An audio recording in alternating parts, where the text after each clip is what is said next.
अस्सलाम वालेकुम, मैं हूं आपका दोस्त ज़ीशान उमर और आज हम बात करेंगे कॉग्निटिव जो है ये स्कूल ऑफ थॉट का है, साइकोलॉजी का। और ये बाद में आया है, बाद में इवॉल्व किया गया है। जो ओल्ड थे उनमें से इसका नाम नहीं था। और कॉग्निटिव स्कूल ऑफ थॉट्स को है ये 1960 के अंदर जेरोम ब्रूनर और मिलर ने इसका कंसेप्ट दिया था।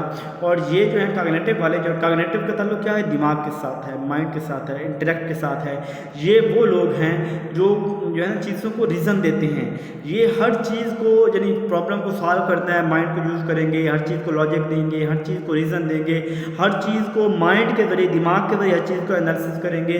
और ये वाले तो यानी इसका अंदर हम जब बोलते कैसे हैं उसका ताल्लुक भी कॉग्निटिव के साथ है। हमारे मेमोरी चीज़ों को याद करना, प्रॉब्लम को सॉल्व करना, क्रिएटिविटी का ताल्लुक, इन सब चीज़ों का ताल्लुक हमारे माइंड के साथ है। तो ये कॉग्निटिव स्कूल ऑफ थॉट से आते हैं। और यही वो लोग हैं जो कंप्यूटर के साथ माइंड को कंपेयर करते हैं कि जैसे कंप्यूटर में जो क्वालिटीज़ होती हैं, सेम वही क्वालिटीज़ जो है वो इंसान के माइंड के अंदर होती हैं, बल्कि एक्स्ट्रा होती हैं।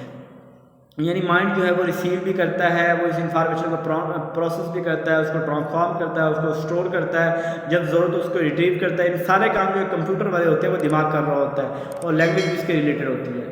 तो ये था कॉग्निटिव, मुख्तसर था। अगर कोई मसला हो तो पूछ लेंगे। आपका ख्याल रखिएगा। जज़ाकल्लाहु खैर।